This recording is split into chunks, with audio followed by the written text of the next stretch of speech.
Recording is on. Hola, buenas noches a todos. Gracias por asistir a las charlas de los viernes y sábados. Mi nombre es Stephanie Carrasco, soy la fundadora de Green Woman. Hoy vamos a tener un invitado especial, al ingeniero Damián Zamora Rivas, de la empresa SEC, Exploración y Construcción. Él es ingeniero físico de la Universidad Nacional Autónoma de México, del UNAM. Y tenemos un tema muy interesante que nos va a hacer un aporte muy importante para el tema del medio ambiente y la conservación del medio ambiente. El tema es el papel de las ciencias de la Tierra en la transición energética. Damián, bienvenido y estamos aquí para escucharte, leerte y, bueno, para que nos expliques. Hola, Steph. Adelante. Muchas gracias por la presentación. Bien, como le indicaste, voy a presentar el papel de las ciencias de la Tierra en la transición energética. Entonces, comenzamos. Esta presentación consiste en 3 apartados: introducción, transición energética y el apartado principal, que es el papel de las ciencias de la Tierra, donde se desglosan otros 3 subtemas, que es hablar sobre la geotermia, algunos minerales que están siendo clave en la transición energética y el almacenamiento de CO2. En la introducción tocaré brevemente aspectos que han hecho o invitan a la sociedad a hacer este cambio de fuentes de energía. Entonces, comienzo mostrándoles matriz energética, cómo ha cambiado o ha evolucionado en el último siglo el consumo de energía global de acuerdo a la fuente. Vimos a principios del siglo XX la biomasa, principalmente la quema de madera, tomaba un papel muy importante como fuente de energía, y el carbón casi a la par con la biomasa. Conforme pasaron las décadas, el petróleo empieza a tomar un papel importante para el consumo de energía global y con ello el gas natural. En la segunda mitad del siglo anterior, el gas natural y el petróleo toman los primeros lugares de generación de energía. Y en cuanto a las renovables, vemos ese pequeño apartado en amarillo. Básicamente cubre mucho menos del 10% en la actualidad, y junto con la hidroeléctrica, la cual también se considera renovable, no cubre ni la quinta parte de todo el consumo global energético actual. En cuanto a lo nuclear, podemos comentar lo mismo. A pesar de haber tenido su auge a mediados del siglo anterior, no se le ha dado mayor seguimiento al desarrollo de proyectos de centrales nucleares. Bien, siguiendo con la idea del consumo global de energía que se tiene, actualmente el petróleo representa un tercio de la generación de energía. Junto con el carbón y el gas natural, hace que los hidrocarburos sean los mayores generadores de la energía que consumimos. Entre estos 3 cubren más del 80% de toda esta energía. Aquí a su izquierda ven una pequeña gráfica donde se aprecia en qué se va la mayor cantidad de la energía que se consume, y más de la mitad se va a la generación de electricidad y al transporte. Es en la generación de electricidad donde se hace hincapié que pueden entrar varias energías alternativas o renovables para hacer esta transición energética. Enfocándome en la electricidad, aquí vemos una gráfica de la producción global de electricidad de acuerdo a la fuente, y vemos que el carbón y el gas natural tienen un papel muy importante para la generación de energía eléctrica. aquí algo curioso en cuanto a el consumo de electricidad. Pasa que en las últimas 3 décadas la demanda de electricidad se ha duplicado. Sin embargo, la demanda de energía primaria, es decir, la matriz energética, ha aumentado solo un 60%. ¿Qué quiere decir?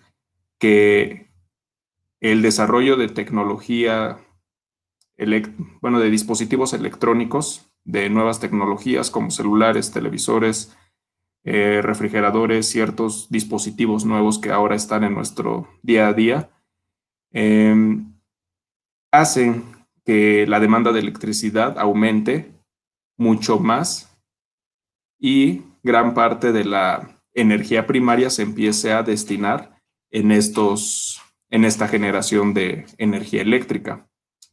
Retomando la gráfica, el petróleo es es de los energéticos que menos se utiliza para la generación de electricidad, y la hidroeléctrica y otros, donde se agrupan las energías renovables como la eólica o la solar, tienen mayor porcentaje aquí que en la matriz energética general.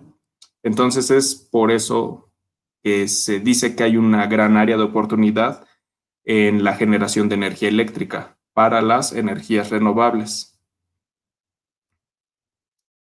Y bien, de acuerdo a las gráficas que acabamos de ver, donde los hidrocarburos tienen un papel muy importante, cabe preguntarnos por qué justamente tienen este papel. Muy brevemente, sin entrar a tanto detalle, podemos enlistar 3 razones principales. La relación costo-beneficio. Durante todo el siglo pasado se demostró que los hidrocarburos son la fuente de energía más económica y eficiente para satisfacer nuestras necesidades. De fácil extracción, son fuentes de energía muy accesibles para sostener el desarrollo económico, o lo han sido. Fuente confiable de energía, mantienen el suministro de energía todas las horas, todos los días, hasta la fecha. Estos 3 puntos son brevemente clave para entender por qué los hidrocarburos tienen el papel que actualmente sabemos que tienen en la matriz energética. Sin embargo, el uso de los hidrocarburos ha causado lo que actualmente conocemos como un cambio climático, porque la quema de estos combustibles genera una acumulación excesiva de gases de efecto invernadero en la atmósfera. Esta acumulación de gases modifica el clima de manera acelerada. Entonces, a pesar de tener puntos a favor, uno de los principales puntos en contra es que sean influyentes en el clima. Aquí vemos, por ejemplo, en esta gráfica, el ciclo de vida de emisiones de dióxido de carbono para 4 fuentes de energía no renovables. Cabe señalar que todas las fuentes de energía emiten gases, pero los hidrocarburos son los que, dentro de las fuentes de energía, más contaminan. Y vemos que de los hidrocarburos, la que más contamina es el carbón, siguiendo el petróleo y por último el gas natural. La energía nuclear, a pesar de no ser renovable, es de las más limpias que hay dentro de toda la matriz y dentro de todas las opciones que tenemos actualmente. La energía nuclear junto con la eólica costa afuera son las 2 energías más limpias. Y aquí se aprecia en la gráfica. Cabe señalar que por diversos accidentes que ha habido en plantas nucleares y por la fama que tiene la palabra nuclear y el contexto que en ocasiones le damos, no tiene mucho futuro esta fuente de energía. así que no voy a tocar mucho el tema de la energía nuclear en esta presentación, más que aquí. Bien, entonces ya sabemos que los hidrocarburos generan gases de efecto invernadero y esto pues ha motivado a que se planeen estrategias para cambiar este panorama. Un par de esas estrategias es, por ejemplo, el Panel Intergubernamental del Cambio Climático, el cual es un organismo científico de la ONU enfocado en estudiar los riesgos asociados al cambio climático. Ha declarado que se debe mantener el aumento de la temperatura por debajo de los 2 grados Celsius con respecto a los niveles preindustriales. Y también para la segunda mitad del siglo XXI, todos los países deben alcanzar un nivel de 0 emisiones netas de gases de efecto invernadero. Esto de 0 emisiones netas, ¿en qué consiste? Bueno, pasar a una fuente de energía que emita la menor cantidad de gases de efecto invernadero, y otra de las soluciones que se tiene contemplado y se sigue desarrollando es la captura y almacenamiento de CO2 para enterrar en el subsuelo. Estos temas pues los tocaré en este apartado brevemente. La transición energética. Aquí les voy a mostrar rápidamente algunas fuentes de energía renovable o fuentes de energía que van a ser de mucha ayuda para la transición energética. Una de las más famosas es la energía solar. A la izquierda tenemos un panel de energía solar fotovoltaica, CPV por sus siglas en inglés. Son los paneles más conocidos, son los que solemos asociar a la energía solar. Una celda que captura la luz solar y la transforma básicamente inmediatamente a energía eléctrica, la cual debe estar ya conectada a una red de suministro. A la derecha vemos una planta eléctrica de energía solar de concentración, CSP por sus siglas en inglés. Estas plantas de energía lo que hacen es, como si se tratasen de espejos, todos los paneles que hay en todo un campo, por así decirlo, enfocan la luz solar en un punto, y en ese punto puede haber agua, la cual va a hervir y por tanto va a evaporizarse, y al generar vapor presurizado va a hacer girar una turbina, la cual esta turbina va a generar energía eléctrica. Bien, en eso consiste una planta eléctrica de energía solar de concentración. Calentar un fluido para que se evapore y este vapor a presión haga girar una turbina y la turbina genere energía eléctrica. La imagen que tienen ahí es de Marruecos. La energía eólica, a diferencia de muchas otras fuentes de energía, ya tiene un flujo que hace girar a la turbina. Ese flujo es el viento.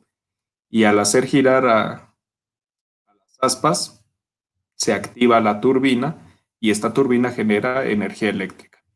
A la izquierda tenemos un campo eólico en tierra, de aquí de México, y a la derecha los últimos avances tecnológicos y de ingeniería han permitido instalar aerogeneradores costa afuera, de manera que se pueda aprovechar aún más las capacidades de la turbina, dado que en el mar el viento pues es mayor, es de mejor calidad el viento en el mar que en tierra. Otra fuente de energía que no requiere de la vaporización de algún fluido es la energía hidroeléctrica. Aquí lo que hace girar a las turbinas es el río. En esta imagen tenemos tal vez la más famosa del mundo, la presa Hoover en el río Colorado, Estados Unidos. Consiste, como en el caso eólico, en un fluido el agua hace girar una serie de turbinas, las cuales generan energía eléctrica. Y otras fuentes de energía, bien, tenemos el biocombustible a partir de biomasa, comúnmente son alimentos como el maíz o el trigo, los que se procesan para generar combustibles que serán diferentes a la gasolina. Y también tenemos, por ejemplo, la madera, la cual ya se mencionó al principio de esta presentación, que tomó un papel muy importante al ser quemada a inicios del siglo pasado. Otra fuente es el hidrógeno como combustible. Esta es una fuente de energía todavía con bastantes años para que llegue a ser viable en nuestra vida cotidiana. Sin embargo, la industria aeroespacial sí utiliza el hidrógeno como fuente de energía para básicamente mandar cohetes al espacio. Es la fuente de energía más limpia que existiría y la más eficiente. También tenemos el gas natural, el cual sabemos que es un hidrocarburo, pero es el hidrocarburo dentro del carbón y el petróleo y el gas natural, es el hidrocarburo más eficiente, con mayor contenido de energía. Aquí tenemos una tabla comparativa de a cuánto equivale un metro cúbico de metano. Hago especial énfasis en el gas natural porque si recordamos la matriz energética, primero se quemaba carbón, luego el petróleo tomó un papel primordial desplazando al carbón, el cual todavía actualmente se sigue utilizando bastante, sobre todo en países en rápido crecimiento económico, bueno, rápido desarrollo como China o India. Estos dos países todavía tienen bastantes plantas de generación de energía eléctrica con base a carbón. Pero, retomando la idea, el petróleo viene desplazando al carbón y el gas natural va muy probablemente a desplazar al petróleo. Entonces es nuestro nuevo hidrocarburo a considerar.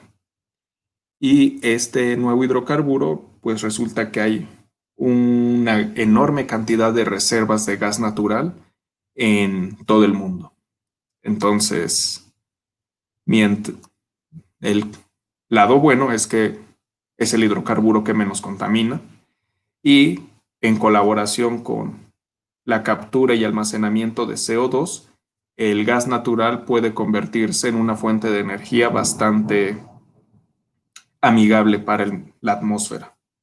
La captura y almacenamiento de CO2, como lo comenté brevemente, consiste en, como su nombre lo indica, durante la quema de algún combustible, sobre todo fósil, evitar que salga el CO2 a la atmósfera y básicamente mediante un proceso, sobre todo químico, se traslade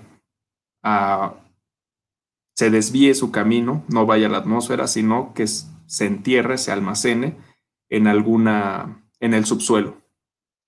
¿Ok? Entonces el gas natural va a tener un papel muy, muy importante en la transición energética. Ahora, el papel de las ciencias de la Tierra en toda esta transición energética en realidad es vasto, es bastante amplio el papel que pueden tomar. Aquí lo voy a exponer bastante breve. Y comenzamos con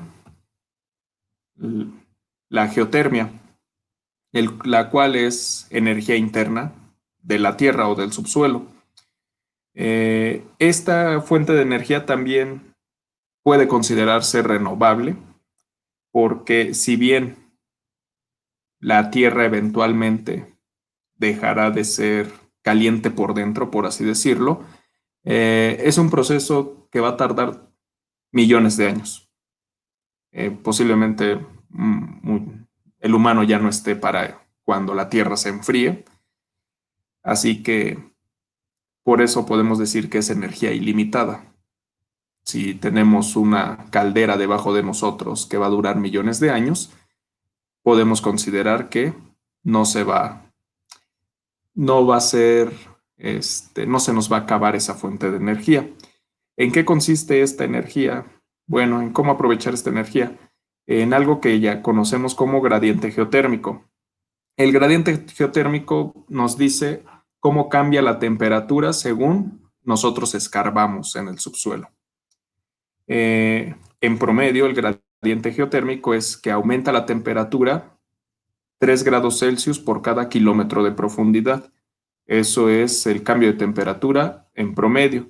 Sin embargo, un lugar con potencial para ser explotado como un lugar con potencial geotérmico debe superar este promedio y tener en unos cuantos kilómetros unos 100 grados Celsius o 200 grados Celsius, es decir, debe ser hasta 10 veces superior a este gradiente geotérmico promedio. Bien, y las ciencias de la Tierra, ¿qué hacen en este papel, en esta fuente de energía? Bueno, existe, por ejemplo, la percepción remota, la cual consiste en hacer estudios regionales de cierto lugar para identificar ciertos posibles yacimientos geotérmicos. Con ello se puede delimitar una área y entraría a trabajar la geoquímica, la geología y la geofísica, las cuales deben estar en constante estudio con el yacimiento para su caracterización y para identificar adecuadamente su distribución espacial y saber en qué punto, en qué lugar se debe instalar una planta geotérmica. Como pueden ver en la imagen, un yacimiento geotérmico puede tener agua y esa agua, como lo mencioné al inicio, es justo la que se puede evaporar y al evaporarse puede hacer girar turbinas y de nueva cuenta generar energía eléctrica. Entonces, la geoquímica, la geología y la geofísica trabajan en conjunto en el campo para caracterizar adecuadamente un yacimiento geotérmico. Y una vez instalada la planta geotérmica, seguirán trabajando sobre todo el geofísico, el geoquímico, para evaluar cómo va cambiando el campo, el yacimiento geotérmico. ¿Por qué? Porque en ocasiones un yacimiento geotérmico puede llegar a muy altas temperaturas como ser mayores de 200 grados Celsius. A ese yacimiento, bueno, le decimos que es de alta temperatura y fácilmente se puede utilizar para la generación de energía eléctrica. Sin embargo, el que sea de alta temperatura en ocasiones es porque está muy cerca de alguna cámara magmática o de algún, digamos, dejémoslo en cámara magmática, o de algún punto caliente.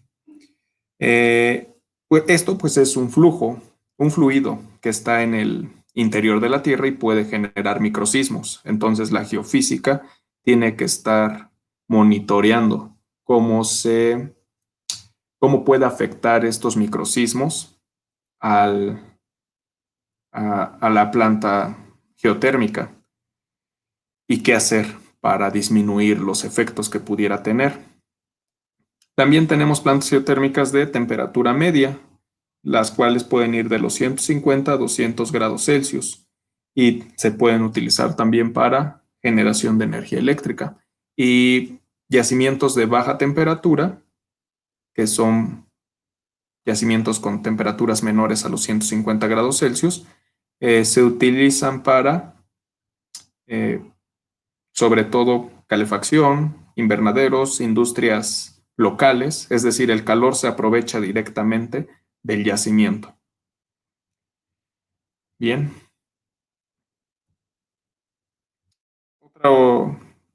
Otro lado donde pueden estar muy involucradas las ciencias de la Tierra es en la exploración de los nuevos minerales, clave para la transición energética, porque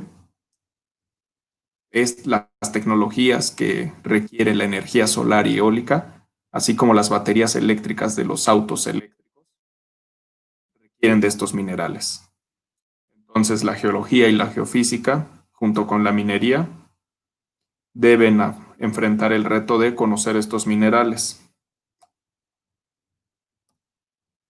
Bien, aquí una breve lista de minerales que son utilizados para la construcción de aerogeneradores, paneles solares y baterías eléctricas.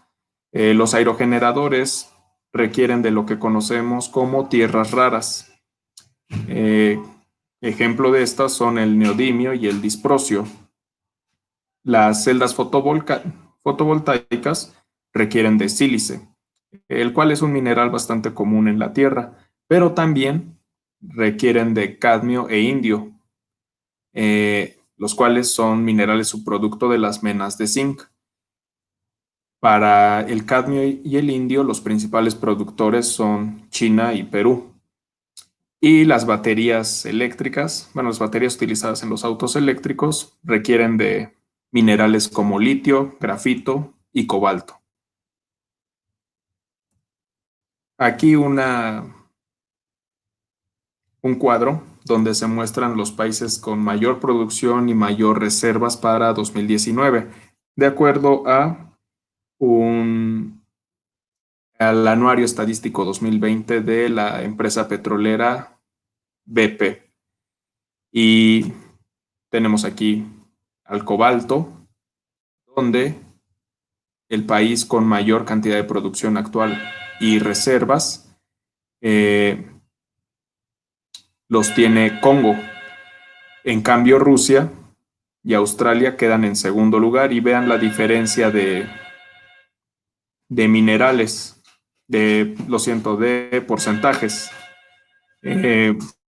Congo se lleva gran parte de la producción y Rusia, como en segundo lugar, solo el 5%. Y en reservas, el país que queda en segundo lugar es Australia.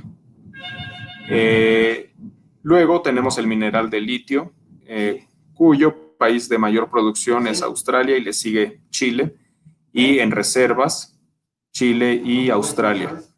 El grafito, el país con mayor producción es China y le sigue Mozambique, mientras que en reservas sigue siendo China y le sigue Brasil. Y en cuanto a tierras raras, China también tiene el papel principal de producción y de reservas, mientras que Estados Unidos y Brasil, respectivamente, tienen su papel principal. Ahora, por último, el almacenamiento de CO2. Bien, con base en lo que yo ya les platiqué, imaginando que ya está dentro el CO2 en el subsuelo, lo que viene es que se debe tener en cuenta un monitoreo constante a través de los años de cómo se está moviendo el CO2 o la pluma de CO2 en el subsuelo. Ajá. Y esto se logra gracias a la sísmica de repetición, también llamada sísmica 4D.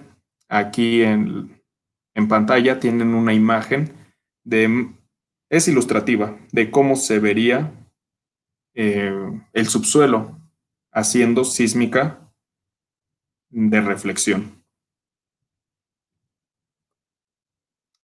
Y bien, ¿en qué consiste esto? Este procedimiento tal vez es el más técnico de esta plática. Consiste en tomar imágenes del subsuelo mediante la generación de ondas mecánicas o sísmicas a través de los años, a través del tiempo, y ver cómo va cambiando la pluma de CO2 en el yacimiento geológico para evaluar la presión y evitar que se fugue esta pluma. Y si se ve alguna anomalía, actuar en el debido tiempo. Aquí enfrente tienen una ilustración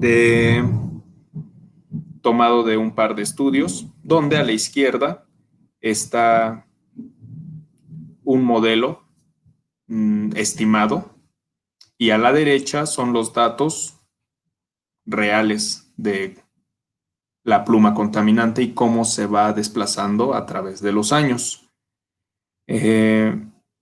Solo es una imagen que no pretende ser analizada aquí, sino pretende solo mostrar los cambios que puede haber en el subsuelo, y esto es meramente geofísica y va a ser un papel muy importante para el monitoreo de CO2 almacenado en el subsuelo.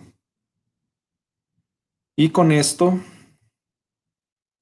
termino mi plática. Muchas gracias.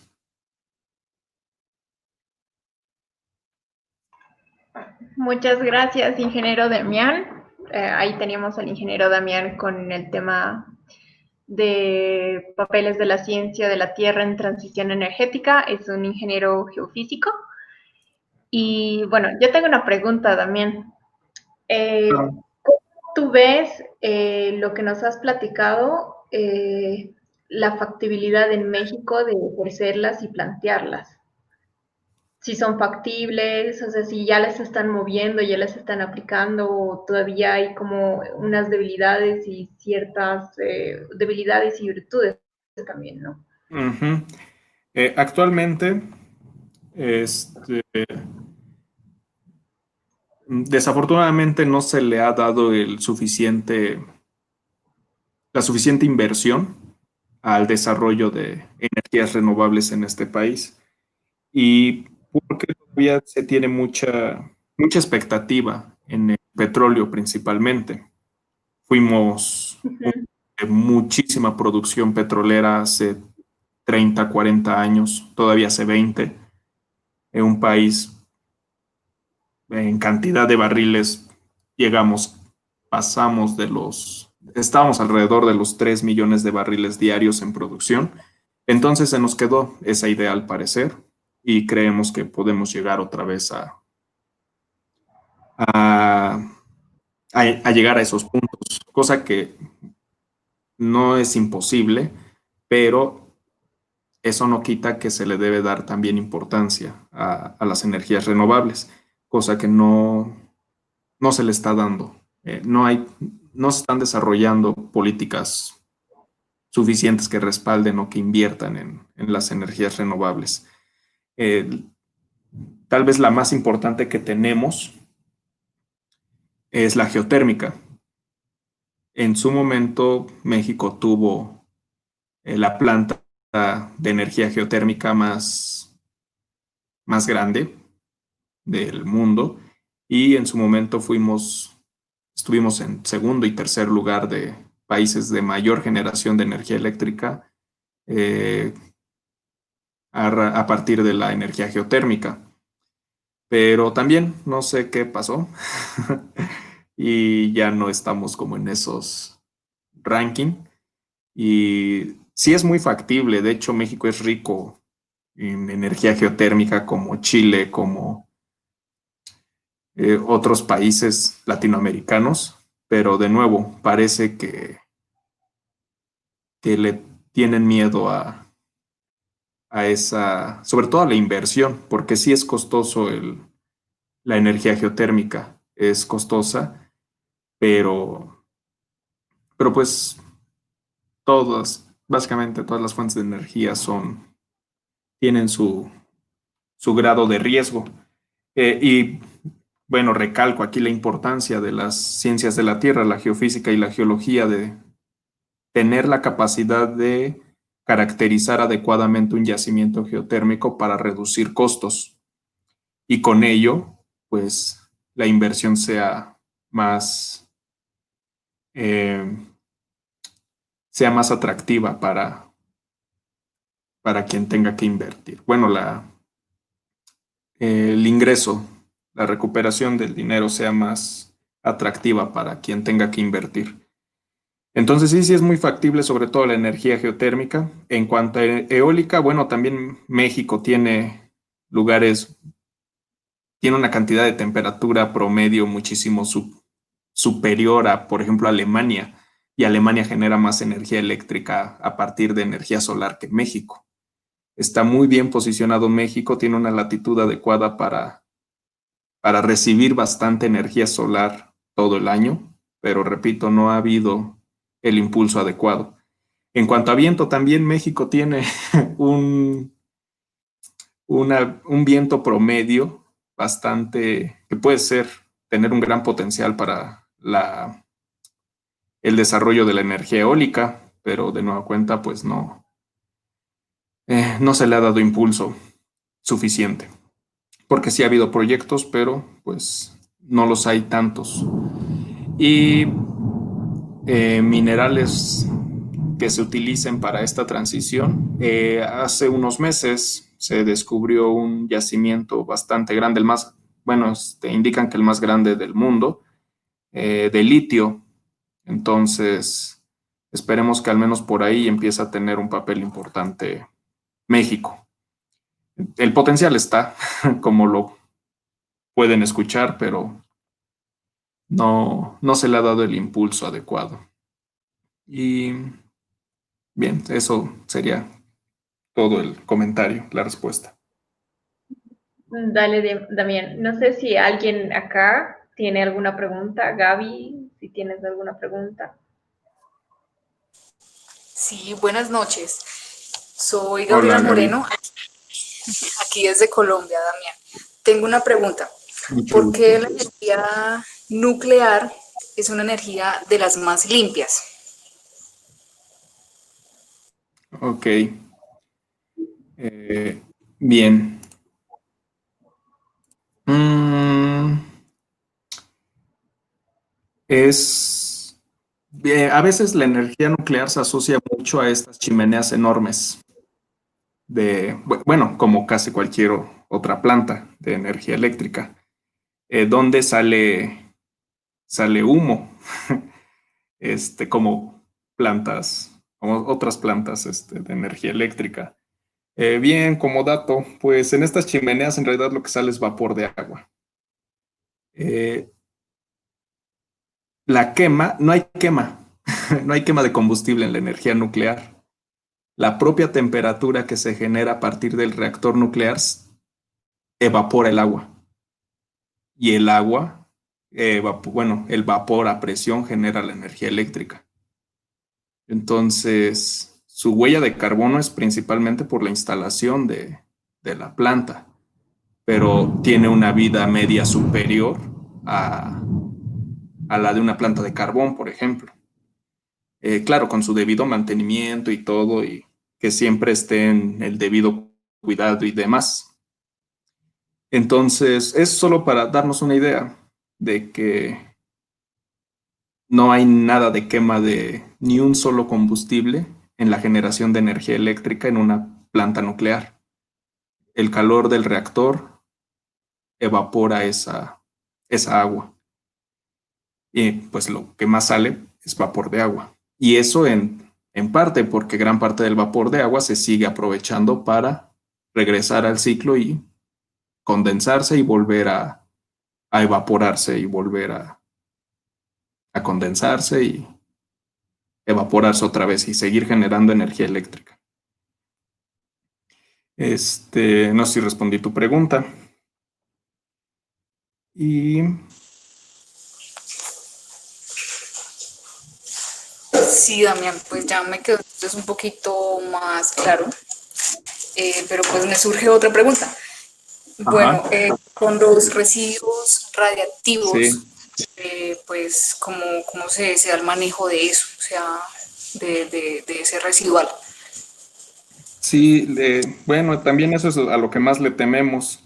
Y al final de cuentas todo se reduce a políticas ambientales que hay en cada país. ¿Por qué? Porque sí, puede ser fácil, muy fácil, eh, el residuo radioactivo, el material radioactivo, echarse al ambiente. Y a eso pasa, claro, pero con un manejo adecuado del residuo, del reactor que queda, que es enterrarlo en el subsuelo, no, lo mismo no tiene por qué haber contaminación. Y sí, es tal vez uno de los mayores temores que se tiene. Aquí en México hemos tenido malas experiencias con los desperdicios radioactivos, y no tanto que sucedan aquí en México, sino incluso que incluso se han manejado mal reactores nucleares utilizados en la medicina. O sea, hay anécdotas, hay historias, hay noticias al menos en este país, se ha utilizado mal un reactor para fines médicos, al punto que se termina contaminando cientos de hectáreas, ¿no? Y al final es por error humano, porque no hay reglamentos, porque no están las medidas o nadie está que regule eso. Y si se siguieran adecuadamente las normas o si se impusieran normas, pues eso no tendría que pasar. O sea, no con un, un reactor enterrado y bien, eh, este, bien manejado, no tiene por qué generar la contaminación que solemos asociar a los desperdicios nucleares. Porque repito, incluso en la medicina, los hospitales tienen su reactor para pues hacer resonancias magnéticas nucleares, y, y no por eso alrededor del hospital hay gente con cáncer o con, con problemas de salud causados por radioactividad. No sé si me explico. Mayor defecto es la incompetencia o la falta de de regular cómo se manejan los desperdicios radioactivos.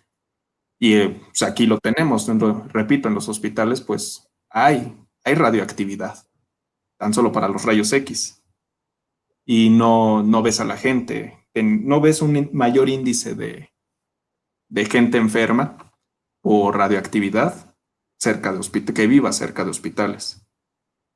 Entonces es un tema muy, muy debatible, pero yo lo asocio más a políticas ambientales y Mm, ciencia humana, pero en sí no debería ser, son cosas que no deberían pasar. claro.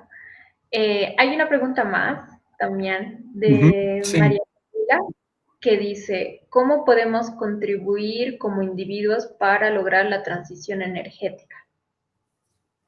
Bien, pues estando en Latinoamérica,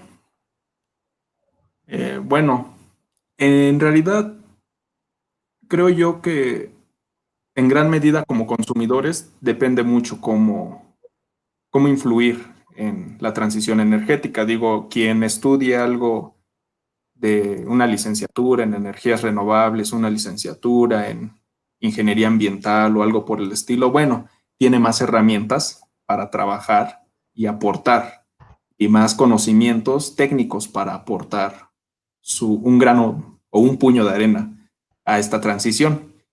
En cambio, para los ciudadanos que son de otras áreas, de otras profesiones, de otros oficios, en sí creo yo la respuesta cliché, pero bastante acertada, es el consumo. Eh, tan solo preferir, no sé, algo curioso, bueno, como anécdota para darle contexto a la idea del consumo como ciudadano común, el consumo energético. Como anécdota, por ejemplo, en los años 70, cuando hubo un embargo petrolero a nivel global, pues muchos países, por ejemplo Estados Unidos, empezaron a invertir más en energías renovables y en eficiencia energética. Y ahorita la palabra clave, el concepto clave es eficiencia energética. Los autos comenzaron a ser más eficientes, a recorrer más kilómetros por 1 litro de gasolina. Y en cuanto regresó otra vez la misma cantidad de consumo, eh, los autos otra vez comenzaron a ser menos eficientes bajo el concepto de poder o de tener una camioneta, una suburbana o algo por el estilo que quema muchísimo más gasolina en menos kilómetros que autos eficientes. Y en eso radica, son ideas que a veces tenemos muchas personas, de que yo quiero el auto que suene, que pueda acelerar de 0 a 100 kilómetros por hora en 2 segundos, aunque ahí se queme una gran cantidad de combustible. Entonces, es como también cambiar esa percepción, porque debemos enfocarnos más en la eficiencia energética que en un eslogan de poder, siendo como ejemplo el auto, la industria automovilística, que fue lo que puse. Entonces, puse un ejemplo de si vas a comprarte un auto, enfócate más en la eficiencia. Si vas a comprarte cualquier aparato eléctrico, enfócate más en la eficiencia. Eh, Todo eso siempre viene en los papelitos, incluso en etiquetas pegadas en los dispositivos. Y, mm, y pues hasta comerciales de la televisión, bueno, al menos aquí en México, ha llegado a haber programas nacionales donde pasan comerciales que dice, desenchufa tu cargador de celular, apaga el televisor si no estás en el cuarto. Eh, Pequeñas acciones que es como el agua, solo se ve muy poco como individuo, pero en conjunto pues ayudamos a que se reduzca la quema de combustible, de algún combustible fósil. Tampoco es necesario tener que comprarnos nuestro auto eléctrico súper eficiente y demás. No todos podemos, pero sí apagar las luces de los cuartos en los que no estamos, apagar los aparatos que no estamos utilizando, cosas así. Y también en cuanto al reciclaje, o sea, llevar las baterías, sobre todo de litio, a su debido lugar de reciclaje. Eh, es todo un círculo que nos invita a cambiar de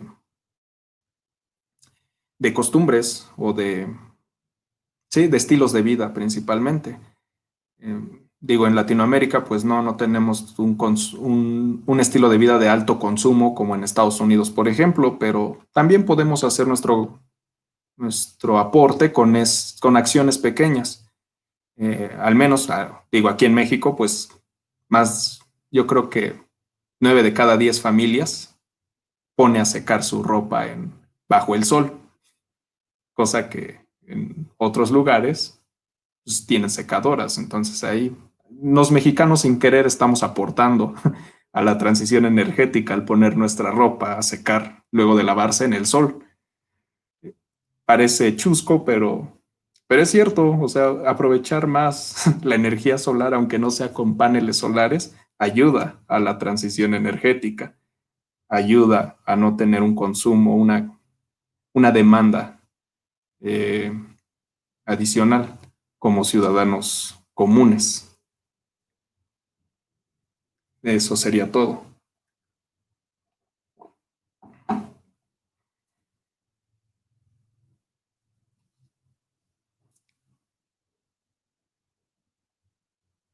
¿Todo bien? Respondí la pregunta.